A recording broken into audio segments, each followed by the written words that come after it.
So hello friends, welcome back to my channel. आपका बहुत बहुत स्वागत है मेरे चैनल पे। सो आप लोग को राधे राधे। आशा करती हूँ आप लोग स्वस्थ होगे, ठीक होगे। तो आज का हमारा जो टॉपिक है यहाँ पर देख सकते हो आप, गोपी गीत भाग 6 to 10। आज की इस वीडियो में मैं आपको बताने वाली हूँ। प्लीज़ वीडियो को लास्ट तक देखिएगा ताकि आपको अच्छे से पढ़ना, गाना और भावार्थ को समझ पाओ। मेन तो भावार्थ ही है। संस्कृत आप गा सकते हो, बोल सकते हो, पढ़ सकते हो, लेकिन भावार्थ को समझना होगा। भावार्थ से ही आप समझ पाओगे कि गोपी लोग श्री कृष्ण को क्या कहना चाहती है। ठीक है, भावार्थ को समझेंगे। और पहले श्लोक को देखो, कितना बड़ा बड़ा वर्ड है, तो इसको हम खंड खंड करके एक एक वर्ड को पढ़ते जाएंगे। ठीक है, घबराना नहीं है, आसानी तरीके से हम पढ़ते जाएंगे। ठीक है, तो वीडियो को लास्ट तक देखना। ठीक है, तो थोड़ा सा वीडियो लंबा होगा, 10-12 मिनट का, तो प्लीज़ लास्ट तक देखिएगा। 6 से 10 तक का भाग है। तो आज हम समझेंगे 6 to 10। कल हमने समझा 1 to 5, आज 6 to 10, कल 11 to 15। ठीक है, ऐसे करते करते हम सीख लेंगे पूरा। ठीक है, तो स्टार्ट करते हैं भाग 6। ठीक है, स्टार्ट। पहले पढ़ेंगे, फिर गाएंगे, फिर भावार्थ को समझेंगे। व्रज जनार्तिहन, व्रज जनार्तिहन, वीर योषिताम, निज जन स्मय, ध्वंसन स्मिता, ध्वंसन स्मिता। ठीक है, भज सखे भवन भव। ठीक है, किंग करी स्मनो, किंग करी स्मनो, जल रुहा ननम चारु दर्शय। ठीक है, इसको गाते हैं अब हम।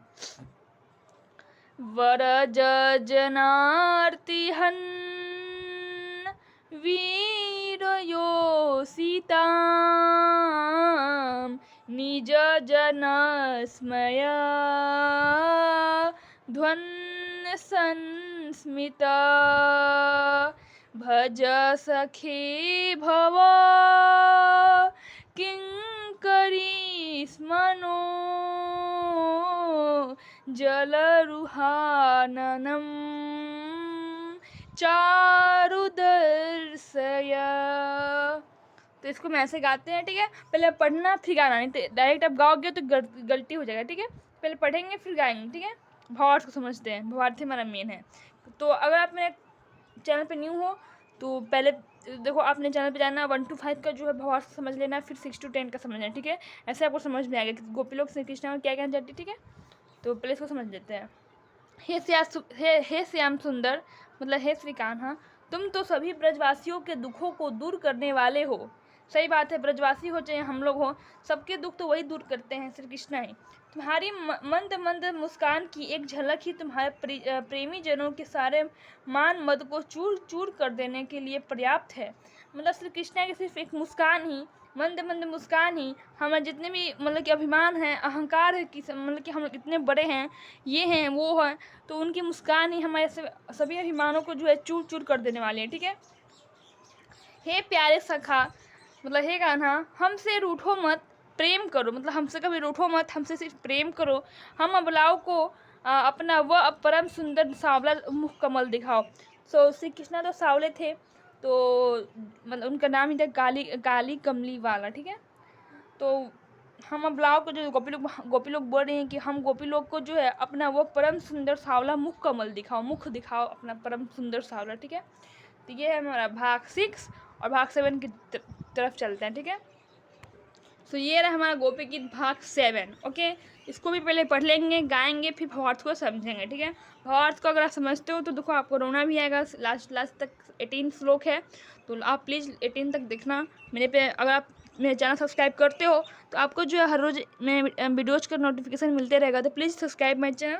ठीक है, इसको समझते हैं, पढ़ते हैं पहले। प्रणत देहिनाम पाप कर्सनम, त्रिनाचरानुगम श्रीनिकेतनम, फनी फनार्पितम, ते पदाबुजम, क्रीनुकुचे सुना, कृंध कृंध रिच्छयम। ठीक है, रिच्छयम गाते। ठीक है, प्रणत देहिना पाप कर्सनम, त्रिनाचरानुगम श्रीनिकेतनम, फने फनार्पितम, ते पदाम्बुजम, कृणुकुचे सुना, कृन्धिरीच्छयम्। तो इसको मैं ऐसे गाते हैं। सो अब भावार्थ को समझ रहे, ठीक है, भावार्थ मेन है हमारा, तो भावार्थ को समझते हैं। तुम्हारे चरण कमल से नागत प्राणियों के सारे पापों को नष्ट कर देते हैं। मतलब हम उनके चरण मतलब कि शरण में चले जाते हैं, उनके चरणों के शरण में चले जाते हैं, तो वो जो है श्री कृष्ण हमारे जितने भी मतलब कि हम प्राणियों के जितने भी पाप है वो सबको नष्ट कर देते हैं और हमें अपना लेते हैं, ठीक है, अगर चरण शरणागत आप बनते हो तो। ओके, उन्हीं चरणों को तुमने कालिया नाग के शीश पर धारण किया था। देखो, अगर आप मेरे पहले वाले वीडियो देखे होंगे 1 to 5 का, तो मैंने उसमें बताया था कि कालिया नाग कौन था। कालिया नाग जो था 100 फनों वाला नाग था, ठीक है, 100 उसके 100 फन थे, और वो यमुना जी में के अंदर रहता था, और जो यमुना जी का जो जल है उसको दूषित करता था अपने जहरों से, और वो जल को जो भी पीते थे प्राणीजन वो मर जाते थे। तो वो मतलब कि भाग 3 में शायद वो मतलब कि उनका जो है वो कालिया नाग का वहाँ पर लिखा होगा, तो मैंने उसको थोड़ा लंबा बताया भी था गाथा को उनका, तो प्लीज़ आप जरा और देखना, ठीक है। तो वही कालिया नाग बता रहे हैं। फिर कालिया नाग के शीश पर जो है फन पे सब फन कुचल कर रखा था, 100 फन थे, तो जो उसका मेन फन था पहला, उस पर जो है अपने चरणों का जो थे छाप छोड़े थे, ठीक है, श्री कृष्ण जो अपने चरण छाप छोड़े थे उसके फन पे, ठीक है। ये बोल रहे हैं उन्हीं चरणों को तुमने कालिया नाग के शीश पर धारण किया था। तुम्हारी विरह की वेदना से हृदय कंपित हो रहा है। जब श्री कृष्ण वृंदावन छोड़ के मथुरा चले गए श्री कंस को मारने, तो गोपी लोग जो है प्रेम विरह में रो रही हैं और हृदय कंपित हो रहा है उनके रोते, ठीक है, विरह में। तुमसे मिलन की कामना हमें सता रही है। देखो, अब मिलने वाले तो है नहीं, क्योंकि श्री कृष्ण वृंदावन से लास्ट मथुरा चले गए कंस को मारने, फिर वापस वृंदावन आए नहीं, तो वही बोल रहे हैं कि मिलन की कामना सता रही हैं। हे प्रियतम मतलब हे कान्हा, तुम उन शीतलता प्रदान करने वाले चरणों को हमारे जलते हुए वक्षस्थल पर रखकर हमारे हृदय की अग्नि को शांत कर दो। वक्षस्थल मतलब क्या होता है? छाती, ठीक है। तुम वही मतलब शीतलता प्रदान करने वाले चरणों को हमारी छाती पर रख के हमें हृदय की अग्नि को शांत कर दो, ठीक है। वही हमारा भाग 7। भाग 8 की तरफ चलते हैं। थोड़ा बड़ा बड़ा है तो प्लीज़ वीडियो क्लास तक देखना आप, तभी आपको जो है समझ में आएगा, ठीक है। भाग 8 तो इसको भी पहले हम पढ़ लेते हैं फिर गाएंगे।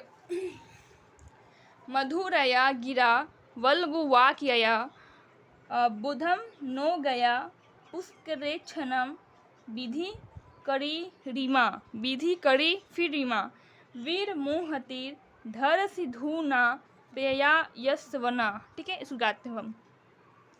मधुरया गिरा वल्गुवाक्यया बुधम नो गया पुष्करेक्षणा विधि करीरिमा वीरमुहतिरा धर सिधुना प्यायस्वना, ठीक है। तो ये भाग 8 था, तो इसको पहले हम भावार्थ समझ लेते हैं। पहले भावार्थ, ठीक है। हे कमल नयन, हे कान्हा, तुम्हारी वाणी कितनी मधुर है। सही बात है, उनकी वाणी मधुर है। तुम्हारा एक एक शब्द हमारे लिए अमृत से बढ़कर हम मधुर है। उसी वाणी का रसवादन करके तुम्हारी आज्ञाकारिणी हम दासी मोहित हो रही हैं। मतलब जो श्री कृष्ण के एक एक शब्द मतलब उनके लिए जो है, उनके लिए फिर हमारे लिए हमसे तो कोई भेंट होगा नहीं उनका, तो मतलब कि उनके लिए फिर हमारे लिए अमृत के समान, अमृत से भी बढ़कर मधुर होता है, ठीक है, उनकी वाणी एक एक शब्द, ठीक है। तो उन्हीं वाणी जैसे कि आप कुछ भी खाते हो तो स्वाद लेते हो ना, तो वही वाणी का स्वाद लेते रहो, स्वादन करके तुम्हारी आज्ञाकारिणी हम दासी मोहित हो रही हैं, ठीक है। हे दानवीर मतलब हे श्री कृष्णा, अब तुम अपना दिव्य अमृत से भी मधुर उधर रस पिलाकर हमें जीवन दान दो। मतलब कि अमृत जो दिव्य अमृत है श्री कृष्णा के पास, उससे बढ़कर भी हमें जो है दिव्य रस पिलाकर हमें जीवन दान दो। मतलब कि प्रेम विरह में रो रही हैं, गा रही हैं, तो उनसे वो मुक्ति चाहती है कि हमें ये मतलब कि विरह ना हो। मतलब कि वो चाहती है कि विरह मतलब कि विरह हम प्रेम विरह में ही जीते रहें, श्री कृष्णा के बिछड़ने का दुख हमें रहे, ठीक है। वही चाहती हैं वो गोपी लोग। अगर आप श्री कृष्णा का देखते हो एपिसोड, तो आपको लगेगा कि श्री कृष्ण गोपी लोग जो उसी में खुश है, और मतलब कि वृंदावन से मथुरा ज़्यादा दूर भी नहीं था, फिर भी श्री कृष्णा से मिलने गोपी लोग नहीं जाया करती थी। बोलती थी कि अगर हम उनसे मिलने जाएंगे तो प्रेम विरह में हम रोएंगे कैसे। देखना, आप एपिसोड देखना श्री कृष्णा का, आपको सब समझ में आएगा, ठीक है। तो ये था भाग 8। भाग 9 की बारी अब। सो ये रहा हमारा भाग 9, ठीक है। इसको पढ़ते हैं। तब कठामृतम तप्त जीवनम कवि भिरीरिदं कल्मषापहं श्रवणमङ्गलं श्रीमदाततं भुवि गृह्णन्ति ते भूरिदा जन। गाते हैं, ठीक है। तब कथामृतं तप्त जीवनम कविभिरीदितं कल्मषापहं श्रवणमङ्गलं श्रीमदाततं भुवि गृह्णन्ति ते भूरिदा जनः। ठीक है, अब आप समझ लेते हैं इसके भाग को, ठीक है, भावार्थ को। हे हमारे स्वामी, हे श्याम सुंदर, तुम्हारी कथा अमृत स्वरूप है। भागवत कथा आप सुनते हो या फिर बाल लीलाएं की उनकी कथा सुनते तो अमृत के समान है। जो विरह से पीड़ित लोगों के लिए तो यह जीवन को शीतलता प्रदान करने वाली है। अगर कोई डिप्रेशन में चला जाता है, मतलब कोई भी दुख है आपके सामने, तो वो श्री कृष्ण का बाल लीला कथा, भागवत कथा का ऐसे माना जाता है कि अब जब भी भागवत जो किताब आती है, अगर वो जब भी मतलब कि कोई भी पेज आप ढूंढोगे पलटोगे तो आपके सवालों हर सवाल का जवाब उस श्लोक में मिलेगा। ठीक है, ये कहा जाता है। ठीक है, तो ये भागवत कथा हमें सुनना चाहिए और किताब जो पढ़ना चाहिए। ठीक है, तुम्हारी लीला कथा परम सुंदर, परम मधुर और कभी ना समाप्त होने वाली है। सही बात है, उनकी लीला तो कभी समाप्त होने वाली है ही नहीं। जो तुम्हारी लीला का गान करते हैं वो लोग वास्तव में मृत्यु लोक में सबसे बड़े दानी हैं। मतलब देखो, सिर्फ पैसों से ही, मतलब कि जो पैसे से आप दान करते, पैसा दान करते हो, किसी को खाना दान करते हो, ठीक है, ये सभी बढ़िया है। लेकिन आप देखो, अगर ज्ञान किसी को देते हो तो मतलब ज्ञान बहुत बड़ा दान है। ठीक है, अगर श्री कृष्ण का बाल लीलाओं का अगर वर्णन करते हो, उनकी गाथा का वर्णन करते हो, तो आपसे बड़ा दानी मृत्यु लोक में कोई नहीं है। ठीक है, ये हमारा भाग 9 का भावार्थ। अब 10 की बारी। ठीक है, 10 को भी समझ लेते हैं। सो ये हमारा लास्ट भाग गोपी गीत भाग 10। कल सीखेंगे 11 to 15। ठीक है, अगर आप मेरे चैनल पर न्यू हो प्लीज़ चैनल सब्सक्राइब जरूर करें, ताकि आपको जो हर रोज एक नोटिफिकेशन मिलते रहे। नोटिफिकेशन मिलेगा तभी आप मेरे वीडियोज़ को देख पाओगे। ठीक है, चलो इसको पढ़ते हैं। प्रहसितं प्रिय प्रेमी वीक्षणं विहरन विहरन चते ध्यान मंगलम रहसि संविदो या हृदय स्पृश कुहक नो मनः शोभयन्ति ही। गाते हैं, ठीक है।